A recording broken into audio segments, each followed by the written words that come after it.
poderoso de Israel, el poderoso de Israel. Su voz se oirá, nadie lo detendrá, al poderoso de Israel. Y de noche cantaremos celebrando su poder, con alegría de corazón, como el que va con la flauta al monte de Jehová, celebraremos su poder. Él es el poderoso de Israel, el poderoso de Israel. Su voz se oirá, nadie lo detendrá, al poderoso de Israel. Él es el poderoso de Israel, el poderoso de Israel. Su voz se oirá, nadie lo detendrá, al poderoso de Israel.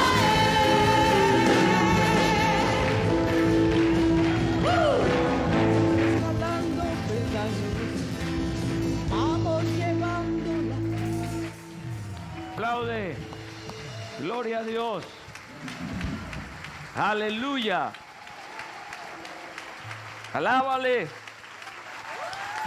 Suelta una palabra de gracia, de bendición, una palabra de admiración, de gozo, de alegría, de respeto, de reverencia al Rey de Reyes y Señor de Señores. Debo recordarte que estás en la casa de Dios y corporativamente venimos a rendirle a Él toda honra, gloria y alabanza. Aleluya. Gloria al nombre del Señor.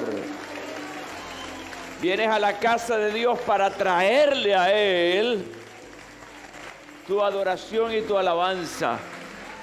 Qué lindo es poder adorar al Señor. Qué bueno es poder expresarle gratitud, expresarle amor, fidelidad. Gloria al Señor para siempre. Se cansaron porque esto sigue. Estás en la casa de Dios. Aleluya. Gloria a Dios con júbilo, alabando al Señor. Aleluya, aleluya. Gloria a su nombre. ¿Dónde está el pueblo de Dios? ¿Dónde está ese pueblo? ¿Dónde está la iglesia? ¿Dónde está? Aleluya. Gloria a Dios.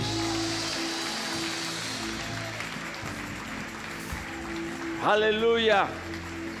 Cuando yo te pregunte ¿dónde está el pueblo de Dios? Tú vas a responder con voz en cuello en su presencia. ¿Dónde está el pueblo de Dios? ¿Dónde está la iglesia de Cristo Jesús? En su presencia.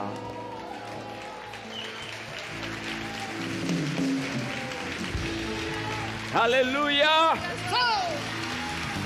En su presencia hay plenitud de gozo. En su presencia hay liberalidad. Aquí no hay complejos. Aquí hay libertad. ¿Cuántos han sido libres por Cristo Jesús? Amén. Entonces, gloria al Señor para siempre. Qué lindo poder estar esta mañana aquí y alabar al Señor con liberalidad. Siéntense, por favor. Gloria al Señor para siempre. Baja un poquito, por favor. Qué bueno. Este día quiero felicitarlos y animarlos, porque sé que muchos de ustedes han hecho un gran esfuerzo por estar aquí esta mañana. Nosotros tenemos la bendición de tener este templo con las comodidades del estacionamiento y las otras añadidas, y tener una ubicación estratégica. Mucha gente sabe de esta congregación porque van al aeropuerto o vienen del aeropuerto. Algunas personas que me preguntan, ¿y dónde está? Y yo les digo, sí, yo lo he visto cuando he ido al aeropuerto, cuando he regresado. Pues tenemos una pequeña debilidad por la que tenemos que seguir orando. Y es la escasez de rutas de transporte público en esta zona. Y tenemos que orar para que eso sea posible. ¿Es posible eso? ¿Saben una cosa? Dios hace cosas tremendas.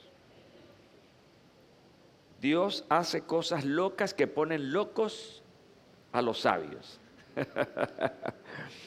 ¿Tú sabes lo que significa golpear una roca y que de allí salga agua? Es una locura. Se rompen las normas y las reglas de la naturaleza, las leyes. De golpear el agua y que ese mar rojo se abra, o golpear las aguas del río Jordán y se abran. Josué dijo al sol, detente, y se detuvo. Cosas locas. Dios está, dígalo, Dios está loco. Diga eso, no lo ofende. ¿Sabe? Cuando yo digo Dios está loco, no es porque Él está loco, sino que nos deja locos a nosotros. Entonces pagamos con Él. ¿Cuánta gente le está buscando explicaciones a tantas cosas que dice la Biblia? ¿Cuántas? Muchas, como las que he mencionado. Entonces, es verdaderamente importante en el mundo natural que puedan ocurrir cosas extraordinarias como lo que dice la Biblia, la palabra de Dios. Yo te pregunto, ¿cuándo ocurren esas cosas? ¿Bajo qué ambiente pueden ocurrir esas cosas? ¿Bajo qué ambiente? Yo lo llamaría bajo un ambiente de avivamiento. Ocurren cosas extraordinarias. Por eso nosotros estamos empeñados en pedir, en solicitar, Señor, manda un avivamiento. Yo quiero que tú veas a alguien, Margarita, tú eres una mujer activa. Yo quiero que tú veas a alguien y le digas, ¿tú quieres realmente un avivamiento? Míralo a los ojos y dile así, como yo le estoy diciendo a Margarita, ¿tú quieres realmente un avivamiento? Amén. Ok. Pero yo no veo a nadie preguntando a nadie, chicos. Haz lo que yo estoy haciendo, pero así, con esa vehemencia. Hermana, ¿tú quieres un avivamiento? Pero sacúdelo, vale, sacúdelo. No, oye, por favor, ustedes están tímidos, bendito Dios. Mire, esta gente tímida, sacude a ese hombre ahí, vale. Escalando peldaños. Y el que se ofende porque usted lo sacuda, me lo manda para acá. Dale un aplauso al Señor. Aleluya. ¿Quién voy a sacudir? Yo voy a sacudir a esta que es más flaquita. ¿Tú realmente quieres un avivamiento? Amén. Así es, caramba. Gloria al Señor. Quiero decirte esta mañana que Jesús, el Hijo de Dios, vino como una respuesta a las tinieblas. ¿Puedes decirle eso al que está a tu lado?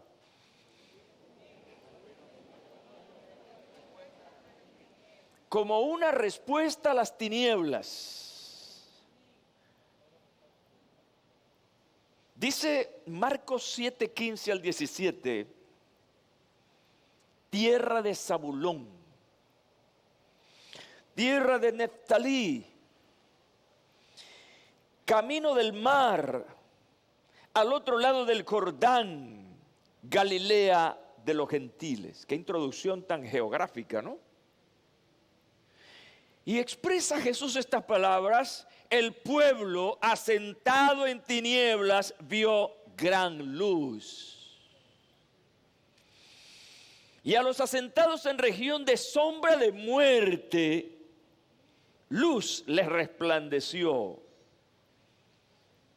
Y Jesús hizo algo extraordinario después de estas palabras. Unas palabras fuertes. Jesús comenzó a predicar y a decir, escuchen el mensaje: arrepentíos, porque el reino de los cielos se ha acercado. De manera que Jesús vino como una respuesta a las tinieblas, a la muerte. Y esa palabra que Jesús estaba diciendo allí es una palabra profética que unos cuantos siglos atrás había proclamado Isaías. De manera que la palabra que Isaías dio ahora se estaba convirtiendo en una realidad cuando Jesús no solamente repite la profecía, sino que Él es el cumplimiento de esa profecía. ¿Cuál es la respuesta a las tinieblas? ¿Cuál es el mensaje que debe responder a las tinieblas? Diga conmigo, arrepentimiento. La respuesta a las tinieblas es el arrepentimiento. Porque metafóricamente se está hablando aquí de tinieblas, pero realmente está hablando de todo lo oculto, de todo lo malo. Está hablando del pecado. Está hablando de todas aquellas cosas que son contradictorias a la santidad de Dios. Y yo llego a esta conclusión, y es que el avivamiento espiritual, y es bueno siempre cuando hablamos de avivamiento, darle la connotación espiritual. Es una respuesta a la desidia, que es otra cosa que el descuido. Es una respuesta al letargo espiritual, que estas cosas se convierten realmente en puertas abiertas para el pecado. Lo digo de esta manera: un hombre, una mujer de Dios que cae en desidia, en descuido, una iglesia que cae en un profundo sueño, en un letargo, están abriendo las puertas al pecado. Están abriendo las puertas a la debilidad espiritual, lo cual va a generar un campo frágil para la tentación. A veces la gente se pregunta, ¿y por qué fulano o por qué fulana se apartó del Señor si era así, así, asado? No, ahí pasó algo, obviamente. Y para efecto de los que vemos desde afuera, creemos que eso fue así de la noche a la mañana. No, ahí hubo un proceso de caída libre. Y en esa caída libre comenzó a menguar la vida espiritual. Y como dice Santiago, da a luz el pecado. Es lo que llamaríamos nosotros la caída. Cuando el apóstol Pedro predicó su extraordinario mensaje al pueblo de Jerusalén, registrado en el capítulo 2 del libro de los Hechos, les decía lo siguiente, escuchen: cambien su manera de pensar y de vivir, y bautícese cada uno de ustedes en el nombre de Jesucristo. Así Dios les perdonará sus pecados y recibirán el Espíritu Santo como regalo. Y en el versículo 40, ese mismo capítulo 2, Pedro les advirtió de muchas maneras y les pidió con insistencia: sálvense de esta generación perversa. Esa pieza homilética de esa predicación de Pedro es extraordinaria, y ustedes deben leerla y deben hacerle un seguimiento a cada punto que él plantea en ese gran mensaje. ¿Le está hablando a quién? Le está hablando al pueblo de Dios escogido en la ciudad de Jerusalén. Y hay una pregunta importante ahí: eran el pueblo de Dios, pero ¿por qué tenían que arrepentirse?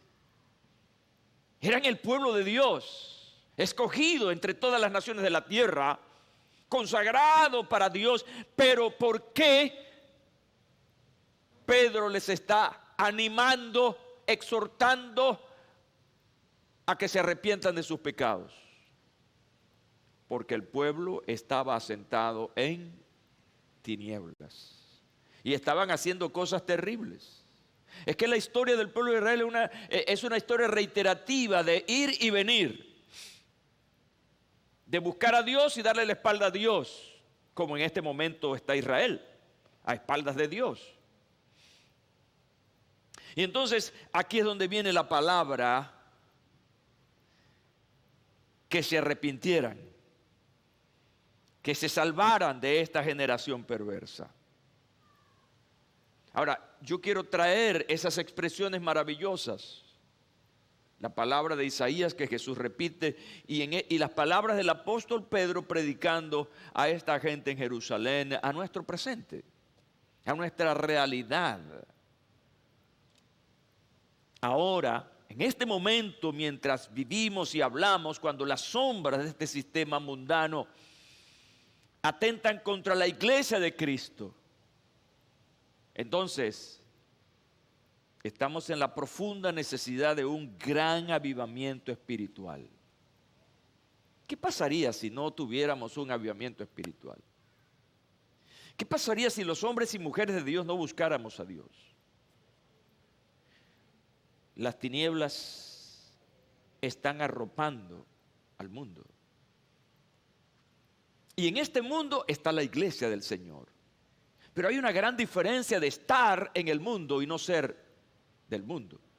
Jesús lo decía en esa oración maravillosa, Juan 17, cuando Él oraba por sus discípulos. Y le decía al Padre, ellos están en el mundo, pero no son del mundo. El problema es que el mundo nos está arropando. Y así como yo hoy estoy hablando una palabra clara y profética, hay muchos hombres de Dios en el mundo hablándole a la iglesia claramente acerca de la responsabilidad de ser luz del mundo y no ser un esclavo del mundo. ¿Están conmigo este día? ¿Están conmigo este día? Este es el gran desafío de la iglesia hoy. Diga, este es mi gran desafío. Dilo porque tú eres iglesia, este es mi gran desafío. No dejarme arropar ni gobernar por este sistema malo, pernicioso, pecador. Pero la iglesia está siendo permeada. La iglesia está siendo influenciada por este mundo. Obedeciendo a los criterios del príncipe de este mundo. Y yo realmente en mi vida, de más de 50 años sirviendo al Señor y leyendo la Biblia, esto realmente me causa una gran carga. Con esto que les estoy diciendo, con estas decididas declaraciones personales que les estoy haciendo, yo me introduzco en esta conferencia, en el marco de esta maravillosa serie, necesaria serie, Avivamiento Espiritual. Yo quiero hablarles hoy del tiempo. Diga, tiempo. El tiempo es un recurso no renovable, quiero decirles. Es ahora. Y yo quiero hablarles de este presente. Es ahora el avivamiento espiritual. No es para mañana. No es como algunos están por allí. Escucha bien esto. Este criterio tiene un sonido bonito. Algunos dicen, antes que Cristo venga va a haber un gran avivamiento en la iglesia. Suena bonito. Pero es que el avivamiento no va a llegar por sí solo. ¿Cuántos tienen hambre? Levanten la mano y sean honestos. Ok, gracias. Pero no les voy a brindar nada. Tú puedes tener hambre, pero tú tienes que hacer algo para satisfacer esa hambre. Queremos un avivamiento. Necesitamos un avivamiento. Pero tenemos que hacer algo. No va a llegar así como así, no. Alguien, uno que se levante, uno solo en medio de un pueblo, orando con un corazón desgarrado por la realidad espiritual que ve quebrantado delante de Dios como Isaías frente a aquella gran visión, va a comenzar a provocarlo. Hemos enseñado una y otra vez, no solamente yo, sino los otros predicadores que hemos tenido, hemos dicho que el avivamiento hay que pedirlo. El avivamiento hay que desearlo. No lo producimos, lo produce el Espíritu Santo, pero es una decisión. Diga después de mí, un avivamiento es una decisión. En este día estoy supremamente convencido que el Espíritu Santo me guía a hablarles de avivamiento por la sencilla razón de que este es el tiempo. Es lo que yo estoy olfateando, estoy percibiendo. Por lo tanto te invito, cepista, hermano, hermana, a querer más y a no desmayar. Yo estaba ahí en ese asiento donde está Esther ahora mismo y estaba observando y escuchando lo que ella estaba ministrando y haciendo y viendo a este público este día. Y estaba preguntando muchas cosas al Señor, ¿sabes? Muchas cosas le estaba preguntando al Señor. Así como Habacuc preguntaba, yo estaba allí preguntando, buscando respuestas en Dios. Porque hay cosas que no entiendo y no las voy a decir hoy, pero hay cosas que no entiendo, no las entiendo. Lo que sí entiendo y en lo que estoy claro es en que necesitamos urgentemente que este es el tiempo, es la hora de un derramamiento fuerte del poder del Espíritu Santo sobre su iglesia.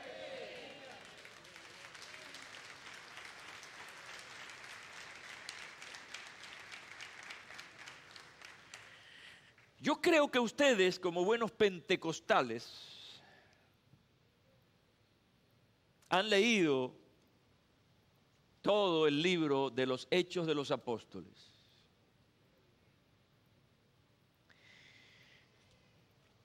Yo quiero que ustedes que han leído ese libro, especialmente el capítulo 1 y 2, porque en esos dos capítulos, comenzando con la promesa en el capítulo 1, y llegando al clímax en el capítulo 2, con el derramamiento del Espíritu Santo sobre aquellos 120, llegamos a la conclusión de que, sin lugar a dudas, el primer gran avivamiento de la iglesia del Señor tuvo su epicentro en esa ciudad ese día durante las fiestas conmemorativas del día de Pentecostés. ¿Sabes por qué nosotros denominacionalmente somos llamados pentecostales? Pregúntale eso al que está a tu lado. ¿Por qué nosotros denominacionalmente somos pentecostales? Porque creemos abiertamente en lo que pasó allí. Y no solamente creemos lo que pasó allí, sino que intentamos vivir lo que pasó allí. La venida del Espíritu Santo, ese gran avivamiento que trajo como consecuencia la expansión de la iglesia,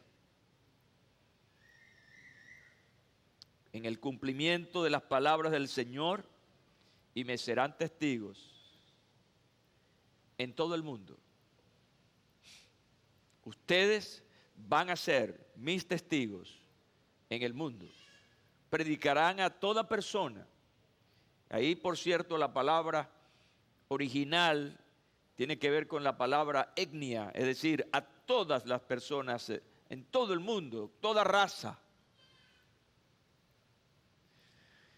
Entonces, si nos adentramos en este capítulo 1 y 2, yo quiero repasar con ustedes los asuntos que llegaron para quedarse, es decir, un avivamiento que llevó el evangelio a todo el mundo. Todo comienza por una promesa, qué bueno. Todo comienza en una promesa.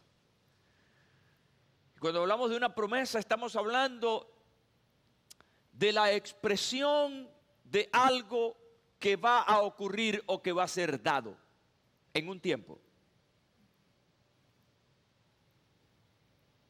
Desde los tiempos del profeta Joel, voy a recomendar la lectura entonces allí.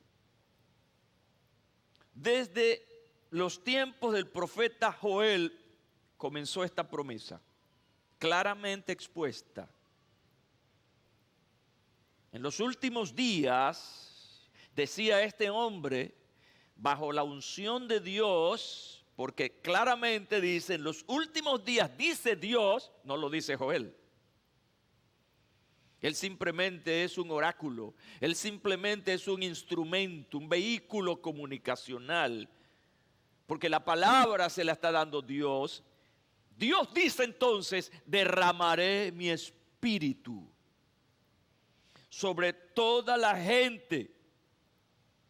Y sigue, sus hijos e hijas profetizarán, sus jóvenes tendrán visiones y sus ancianos tendrán sueños. A mí me parece esto interesante. Derramaré mi espíritu sobre toda la gente. General, es un concepto general. Pero entonces me gusta porque comienza a pasar de lo general a lo particular. Y entonces habla de las generaciones, sus hijos e hijas. Y luego es más específico todavía. Y dice, los jóvenes tendrán visiones y los ancianos tendrán sueños. Ahora, todo esto está dentro de un marco espiritual, de manifestaciones espirituales. Ahora, cuando llegas a Hechos de los Apóstoles,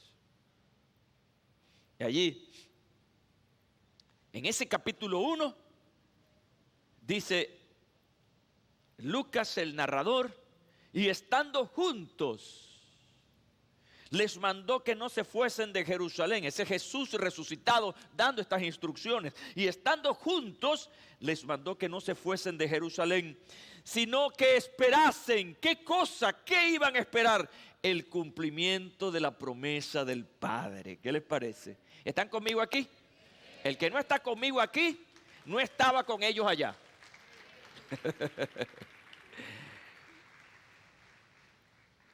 Porque los que no estaban pendientes de la promesa no estaban esperando nada. ¿Quién es el que espera? El que tiene conciencia de una promesa. ¿Están conmigo este día? Dile eso al que está a tu lado, por favor. ¿Quién es el que espera? Ahora, escuchen. Siguiendo en esta narración, de la cual me oísteis hablar. Jesús ahora les está diciendo qué es lo que va a ocurrir si se quedan en Jerusalén. Recibiréis poder cuando el Espíritu Santo haya venido sobre vosotros. Ahora, qué interesante, porque hay un hecho que continúa sobre esa llenura. Esa llenura va a ser como una especie de explosión. Y me seréis testigos en Jerusalén, en toda Judea, en Samaria y hasta lo último de la tierra. Mira, esto tiene una interesante aplicación. Solo son testigos poderosos de Jesucristo aquellos que han sido llenos del Espíritu Santo. Y yo no sé cuántos aquí están llenos del Espíritu Santo. ¿Sabes qué pasó? El día que tú aceptaste a Cristo Jesús como tu Señor y Salvador, el Espíritu Santo vino sobre ti. Y es lo que dice el apóstol Pablo, que ahora somos templo y morada del Espíritu de Dios. Por eso hay que cuidar el templo. Yo, por ejemplo, cuido mi templo.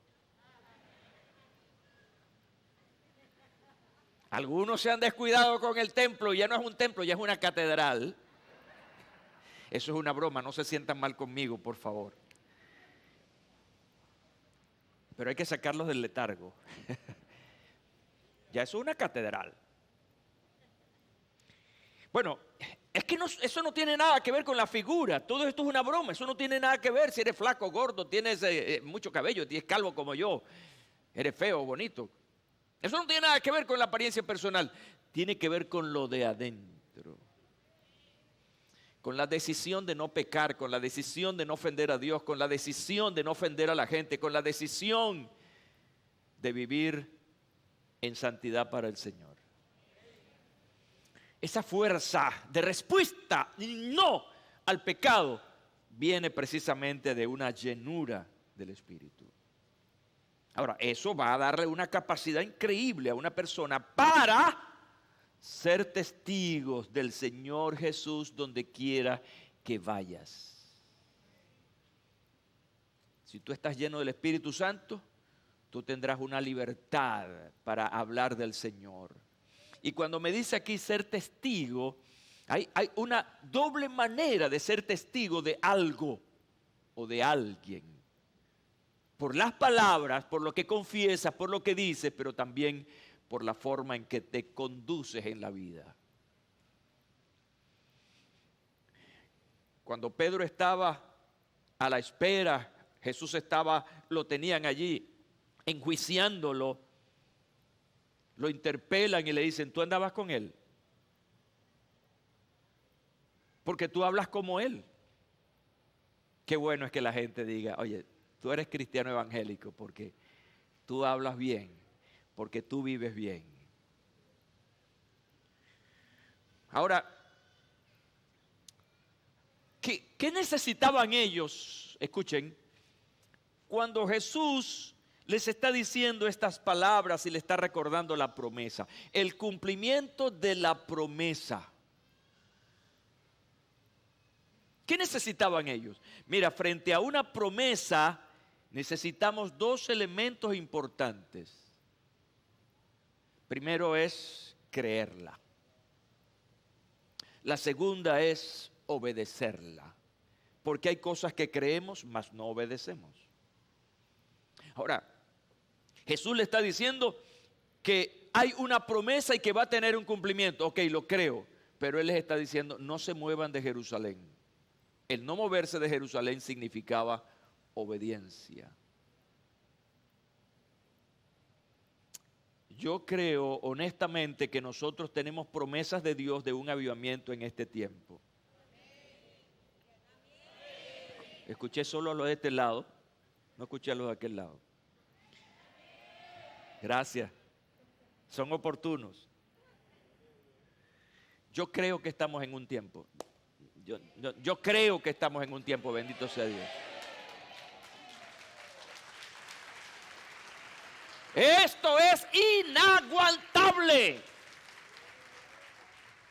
Lo que vivimos como iglesia, recuerden que el avivamiento tiene una conexión exclusiva con la iglesia, no con el mundo.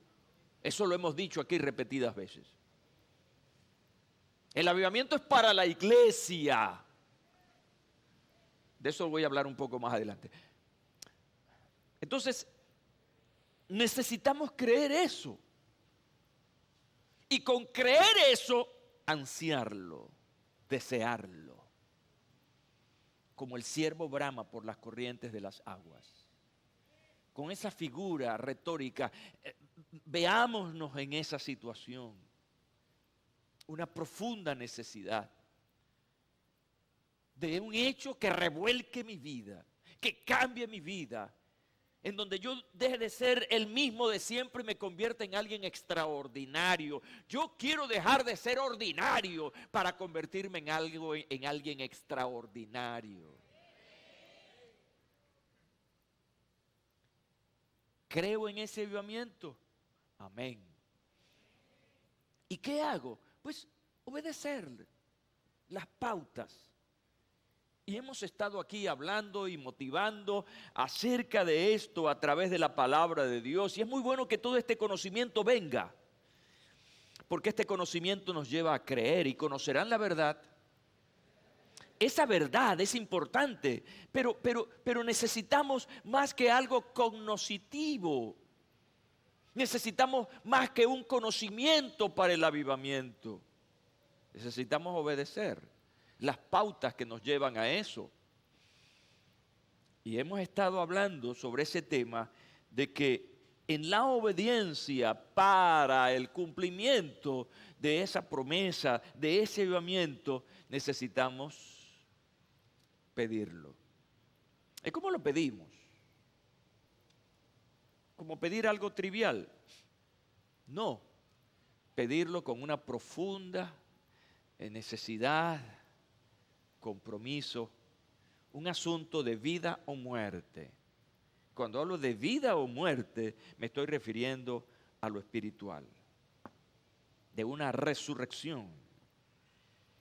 Entonces, cuando oremos por el avivamiento, realmente estemos conscientes del deseo, de la necesidad, pero también vamos a ser consecuentes con la obediencia en la oración, en la búsqueda, en enriquecernos con lo que la palabra nos dice acerca de eso. El segundo aspecto que tengo aquí para compartirles hoy, aparte de la promesa, es la espera. Y aquí entramos en tiempos. ¿Cuánto tiempo pasó? Escuchen bien, ¿cuánto tiempo pasó en que el profeta Joel dio la promesa en nombre de Dios hasta el cumplimiento en Hechos 2? Pasaron siglos, ¿saben? La siguiente pregunta: ¿cuánto tiempo pasó entre que Jesús les recordó que vendría el Espíritu Santo sobre ellos, que no se fueran de Jerusalén, hasta que ocurrió? Quizás pasaron días, pero no fue inmediato. Lo que quiero decir es que tuvimos que esperar todo el cumplimiento y el tiempo de la profecía de Joel, pero también ellos tuvieron que esperar el tiempo en que Jesús dio esa palabra para el cumplimiento. Siempre hay que esperar. La pregunta es, ¿cómo esperar? Hay un dicho por allí, que el que espera, desespera. Entonces, la espera nos lleva a la desesperanza. ¿Ah? Sí, hay gente que la espera les lleva a la desesperanza. No, ya eso no viene, no, eso no va a pasar. Ay, la iglesia orando todo el tiempo por eso y nada ha pasado. Pero eso es una trampa. ¿Y esa trampa viene de dónde? De nuestra impaciencia, de nuestra carne. Recordando un poquito a Habacuc, cuando Habacuc estaba en todo este problema de preguntarle a Dios y de confrontar a Dios, de cuestionar a Dios, y vinieron las respuestas de Dios, ¿qué tuvo que hacer Habacuc? ¿Cómo respondió Habacuc? No me queda otra que esperar. Eso fue lo que él hizo, esperar. Porque hubo una palabra, una respuesta de Dios que lo tranquilizó y le dio la seguridad. Eso está en mis manos, vale, quédate quieto. No obstante, él siguió orando, pero cambió la dirección de su oración. Una oración ahora esperanzada, una oración poética, cantada, en fin. Pero al fin y al cabo, él estaba allí, esperando, pacientemente, sin desesperarse. Cuando estamos en el capítulo 1, les estoy hablando que estoy concentrado en el capítulo 1 y capítulo 2 de este libro histórico para la iglesia, que son los Hechos de los Apóstoles. Allí en el versículo 14 al 17 te encuentras con esto. Todos estos perseveraban, me encanta esa palabra, perseveraban unánimes en oración. Buen punto relacionado con la espera. ¿Cómo debemos esperar? En oración. Mira, yo les hablaba el domingo pasado de Isaías frente a aquella gran visión. Y yo les decía que me llamaba la atención la capacidad de concentración, de enfoque del profeta, que lo llevó a describir todo sin que ningún detalle le faltara. Eso es enfoque. Cuando la gente se desespera, se desenfoca y comienza a ver otras cosas y entra en una situación donde su mente no está en lo que debería estar. perseveraban unánimes en oración, junto con las mujeres y con María, la madre de Jesús, y con los hermanos de él. En aquellos días, escuchen bien, en aquellos días se levantó Pedro en medio de los hermanos, perdón.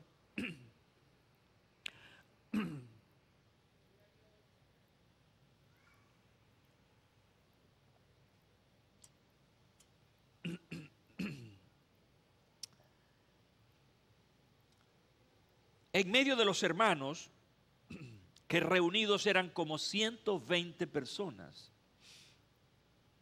Y dijo, aquí habla Pedro, hermanos, era necesario que se cumpliesen las escrituras, en las cuales el Espíritu Santo habló de antemano por boca de David acerca de Judas, que fue guía de los que prendieron a Jesús. Estoy hablando de la espera. Y la primera cosa que encontramos aquí es que tenemos que esperar en oración. ¿Por qué? Porque el avivamiento lo da Él. No tú ni yo. Lo pedimos, lo necesitamos. Pero el otro elemento aquí que debe estar unido a la espera es estudiando. Es hurgando las fuentes del conocimiento de la promesa y de los hechos que están en torno. La palabra escrituras que menciona Pedro aquí tiene que ver con lo que textualmente ya existía para ese momento. Y no solamente es una cita a las escrituras, sino a su contenido. ¿Están conmigo esta mañana? No es una cita, no es una mención a las escrituras, sino a su contenido. ¿Saben por qué? Porque él no solamente menciona las escrituras, sino que nos da un detalle importante por boca de David acerca de Judas, que fue guía de los que prendieron a Jesús. ¿Cuánta gente carga una Biblia debajo del... Hay una palabra fea, la voy a decir, sobaco. ¿Han escuchado esa palabra? Sobaco. Pero vamos a ser más elegantes, debajo de las axilas. Incluso hay Biblias abiertas que pasan años abiertas en el Salmo 91 para alejar los demonios.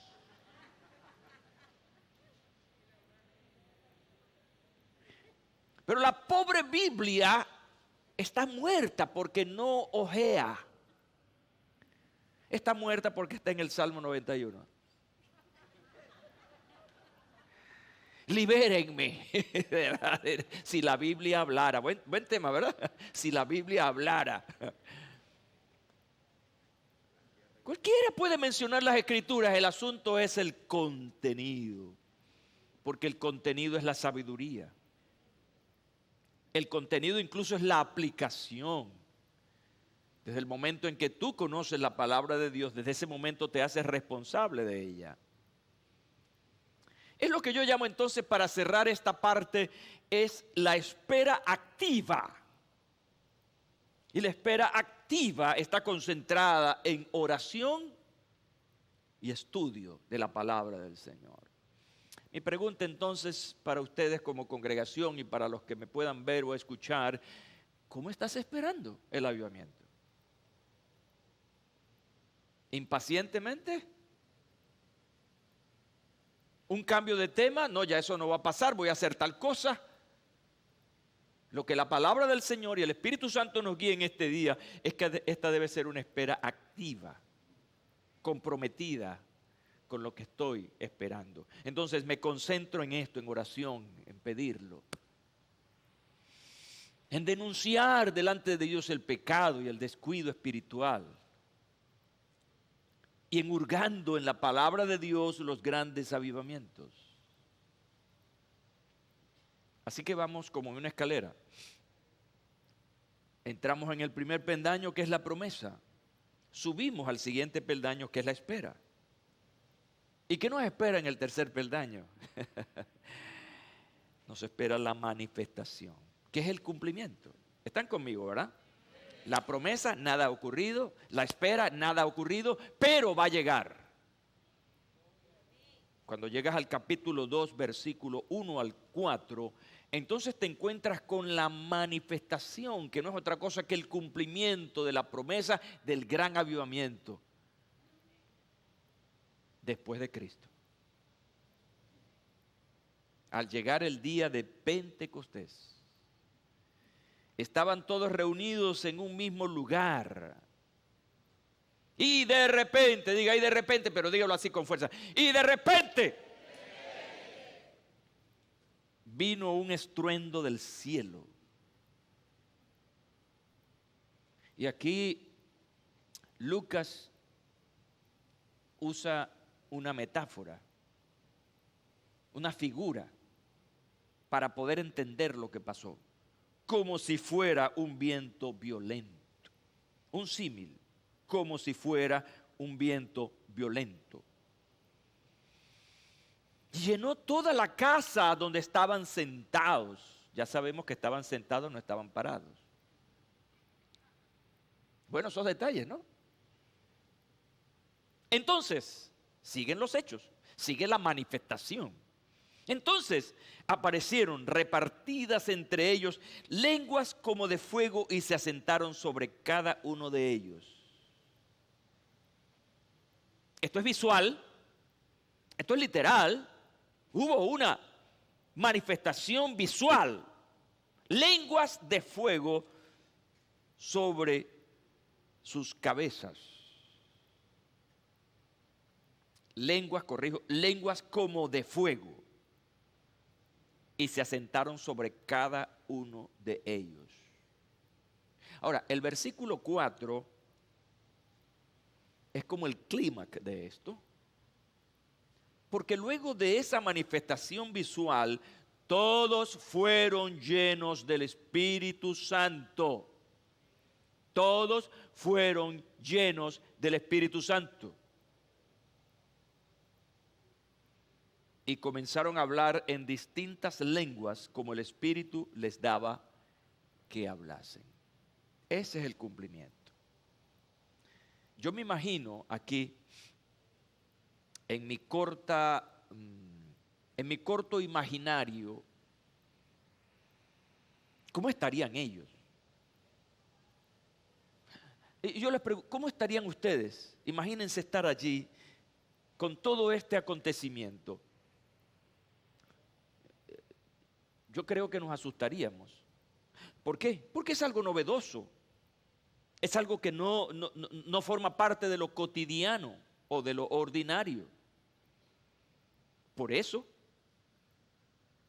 les digo que en este tiempo que estamos viviendo, donde estamos pidiendo, buscando un avivamiento, te digo una cosa, van a ocurrir cosas extraordinarias y no debes asustarte.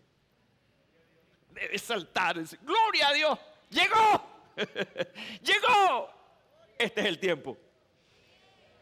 Porque pasarán, ya están pasando, quiero decirles, porque el solo hecho de ver personas respondiendo a la vida del Espíritu, ya tenemos síntomas de avivamiento. Yo estaba diciendo en el ayuno el jueves, en la sede sur, estaba testificando de algo que personalmente me ocurrió. Porque nadie se sienta aludido ni ofendido por lo que voy a decir. Pero en cualquier congregación del mundo hay gente muy activa espiritualmente y hay gente muy pasiva espiritualmente. Hay gente que va los domingos. Aquí no hay esa gente, gracias a Dios. Que viene, escucha la palabra, gloria a Dios, aleluya, amén. Y salió como colcho de limonada. ¡Pum! No saludó a nadie, no se relacionó con nadie. Pero sale diciendo, oye, la palabra estuvo buena. El culto estuvo bueno. Pero sigue su propia vida ordinaria. Sí los hay en todas las congregaciones del mundo, menos aquí. ¿Ah? Eso. Y yo sé de una persona que era así, como las olas del mar. Vas, vienes, a veces está en el culto, gloria a Dios, de repente se desaparece. Le aplicaron la luz roja del semáforo y se paró. Un cometa. Pero hemos observado, Esther y yo, a esta persona que ahora está en los servicios, en todos los servicios. Domingo, el matutino, el ayuno. Y no solamente está allí, está su espíritu. Se ve que participa, que está contenta esta persona. Pero en estos días tuve la oportunidad de saludarle directamente. Y le di la mano. ¿Cómo te sientes? Y la respuesta fue efusiva, avivada, pastor, que me asustó. Esta persona me dijo, estoy avivada. Y comenzó a darme palabra y testimonio. Y yo dije dentro de mi corazón, está pasando. Porque estar avivado es como volver a la vida. ¿Está pasando eso contigo? Esta mañana es una mañana de diagnóstico o autodiagnóstico. ¿Está pasando eso en tu vida? Sientes un gran fervor por reunirte, por estudiar la palabra del Señor, por orar, por comentarle a alguien lo especial que es Dios y lo que está haciendo en tu vida. Mire, el avivamiento yo lo encuentro en dos parábolas. La parábola de la oveja perdida y la parábola de la moneda perdida. En ambos casos, el pastor, el dueño de la oveja, cuando la encuentra, ¿qué hace? Una fiesta, llama a todos y le dice, he encontrado a mi oveja perdida. Y la mujer en su casa, barriendo, sacudiendo y buscando ansiosamente hasta que encuentra la monedita. ¿Se acuerdan de esa canción? ¿Tú te la sabes, Ilse? Ilse, ¿tú te la sabes? Hasta que encuentra la moneda. ¿Y qué hace la mujer en lo que encuentra la moneda? Se puso como las gallinas cuando ponen huevos. Y sale y forma un escándalo y sale a llamar a la gente. He encontrado la moneda. Y los invita a la casa y hace una fiesta. Miren la actitud antes de encontrar la oveja o de encontrar la moneda y la actitud después que la han encontrado. Eso es avivamiento.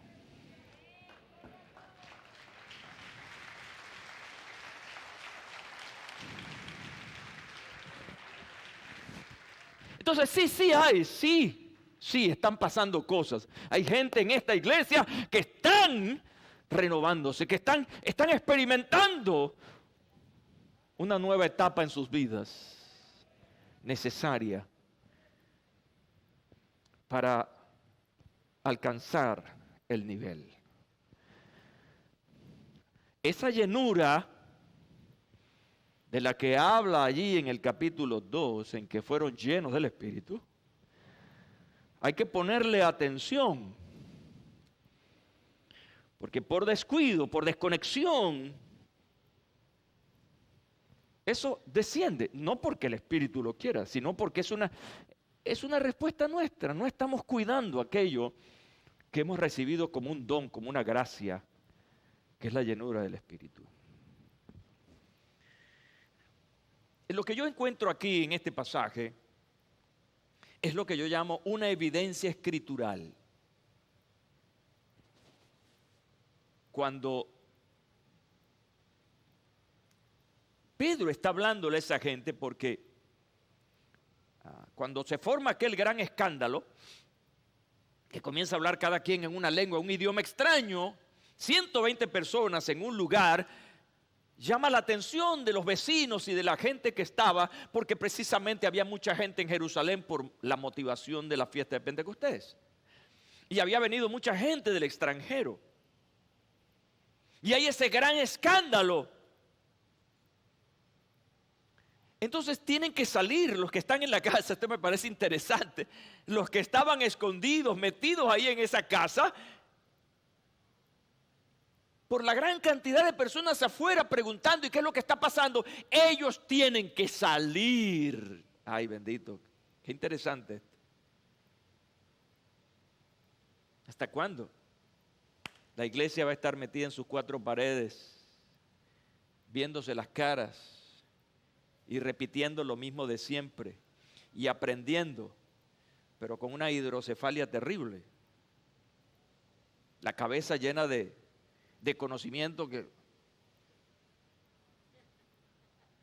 Ahora, escuchen bien esto que es interesante. Me estoy adelantando un poco, pero fíjense lo interesante.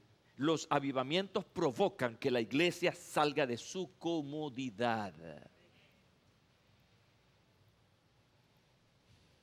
Así que entonces Pedro con los demás tuvieron que salir para dar una explicación a la gente.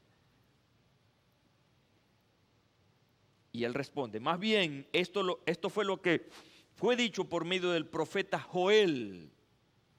Sucederá en los últimos días, dice Dios, que derramaré de mi espíritu sobre toda carne. Vuestros hijos y vuestras hijas profetizarán.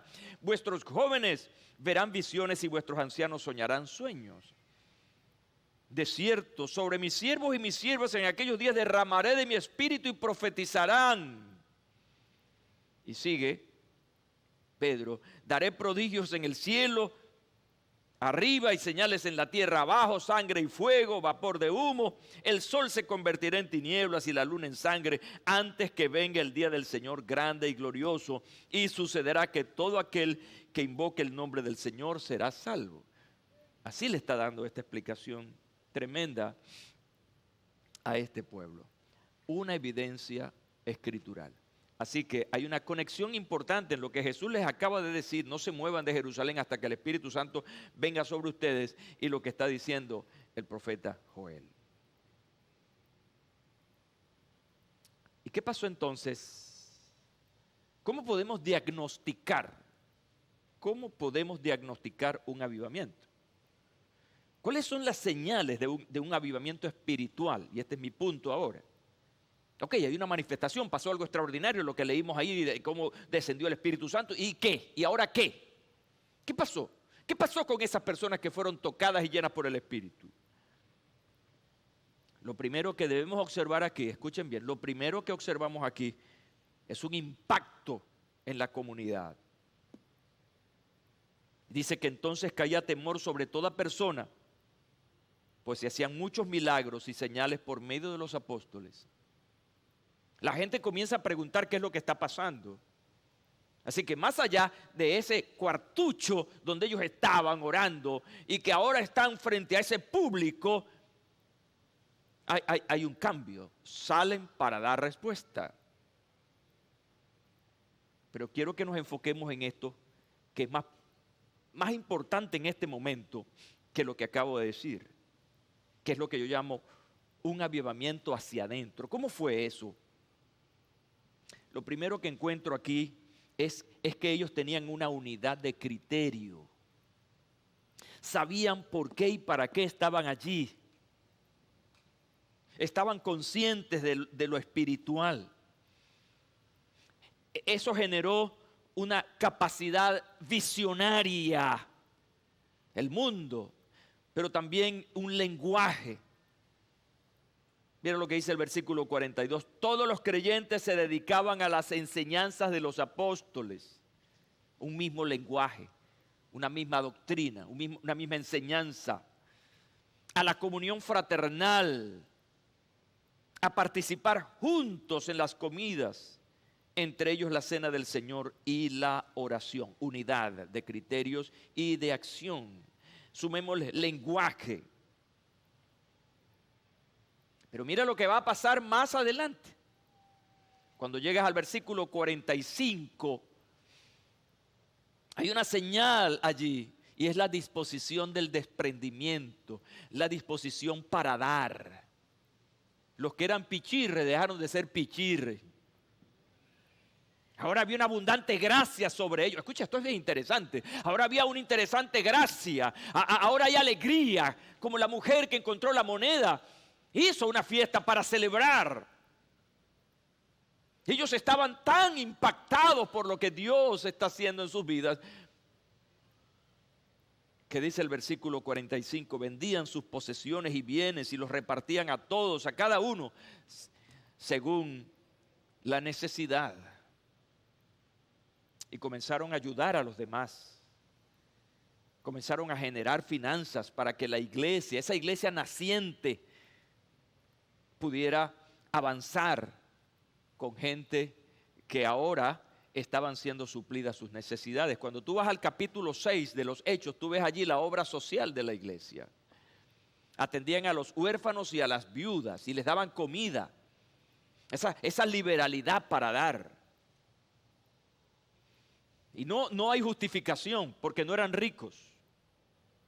Simplemente estaban dando de gracia por lo que por gracia habían recibido.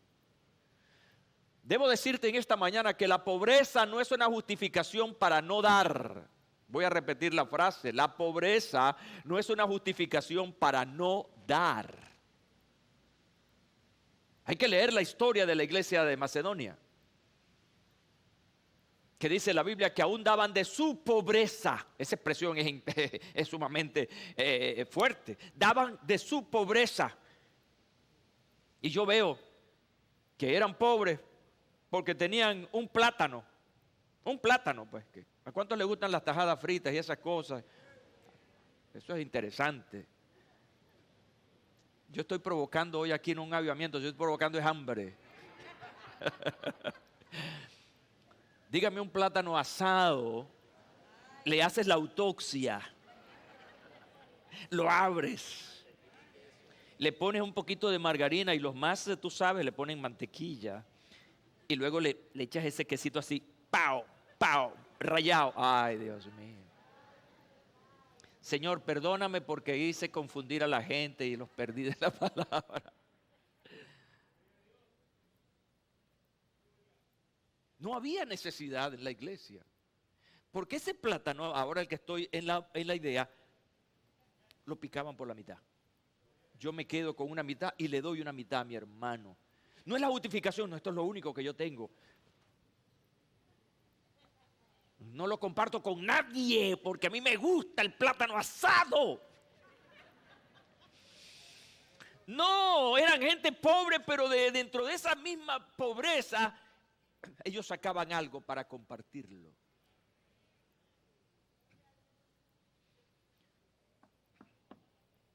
Este avivamiento que estamos pidiendo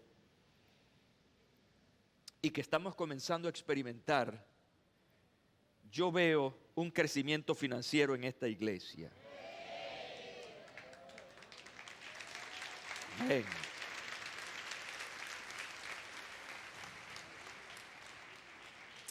No por manipulación,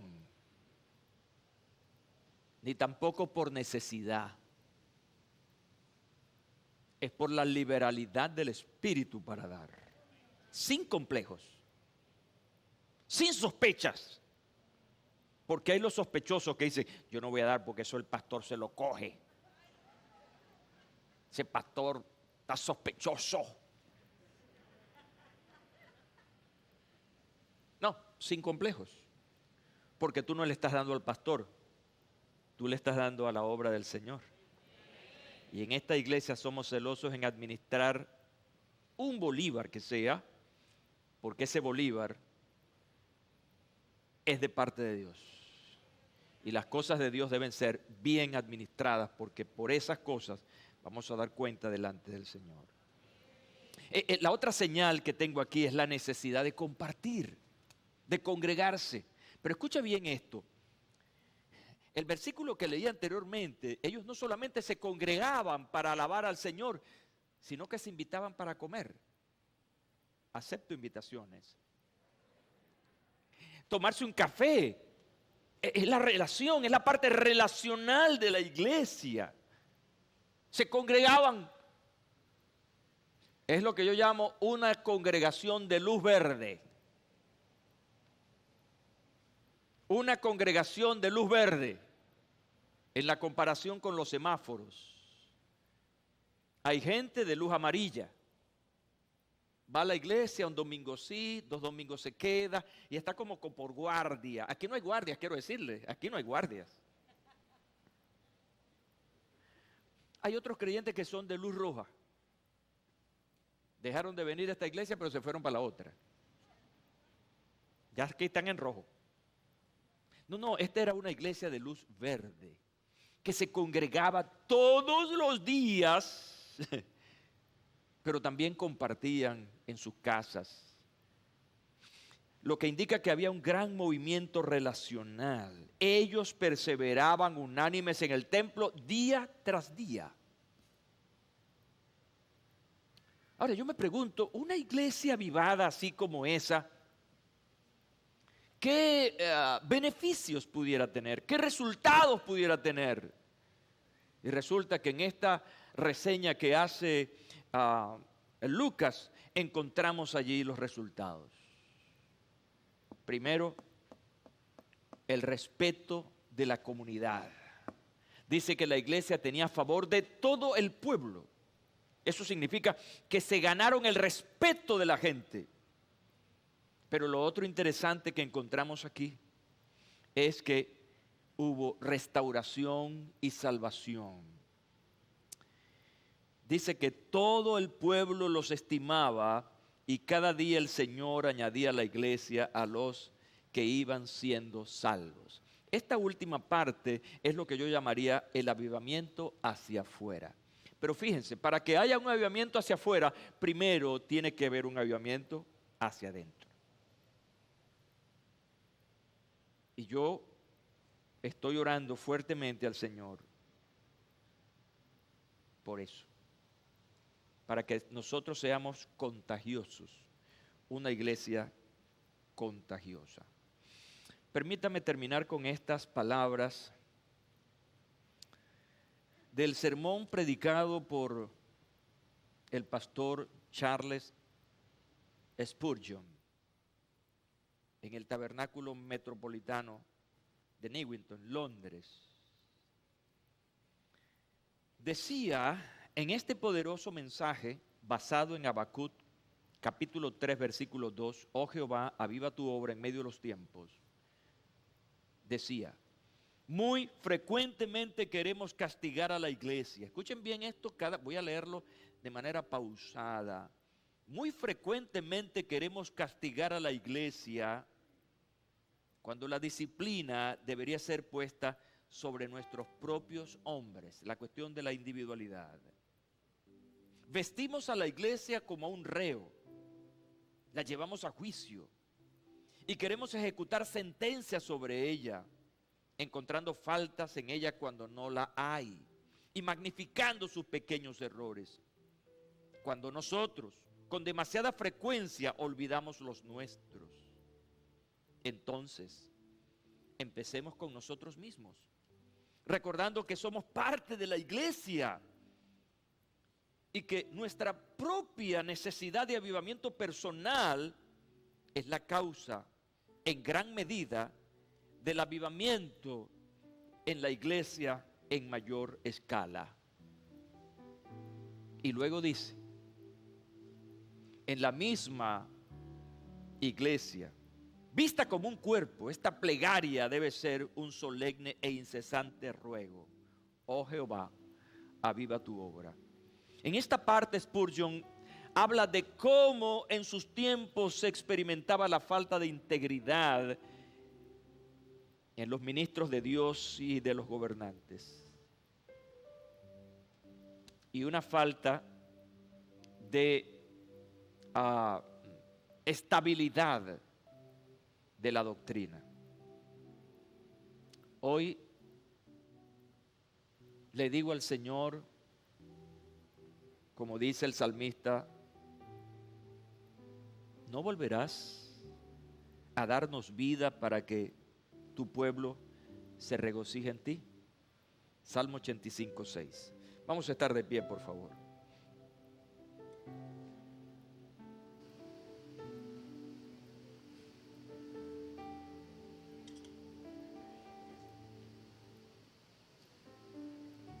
Es hora de reflexionar sobre esas palabras del mensaje del pastor Spurgeon.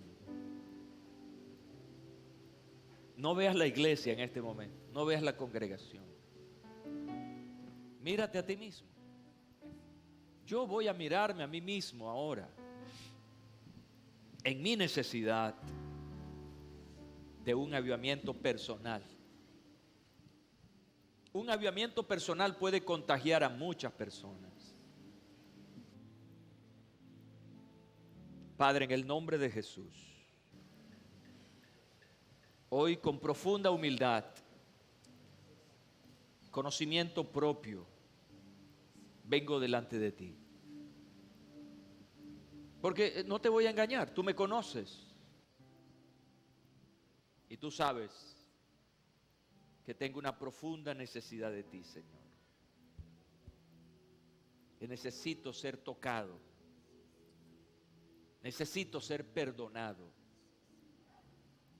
Necesito ser liberado. Que necesito una restauración.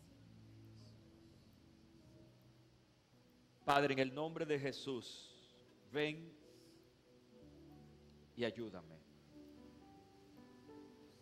Necesito tu ayuda, Señor.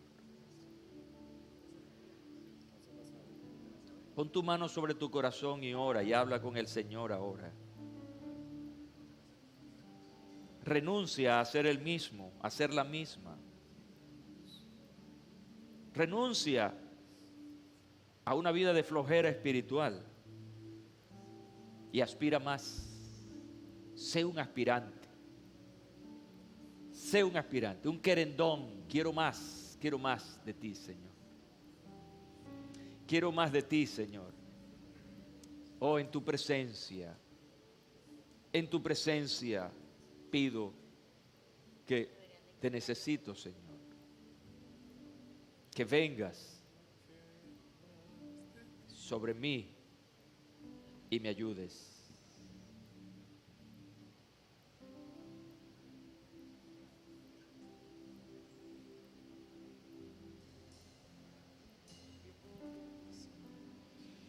Aleluya.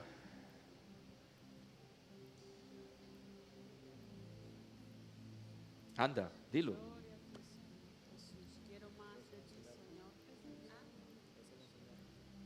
Gloria a su nombre para siempre.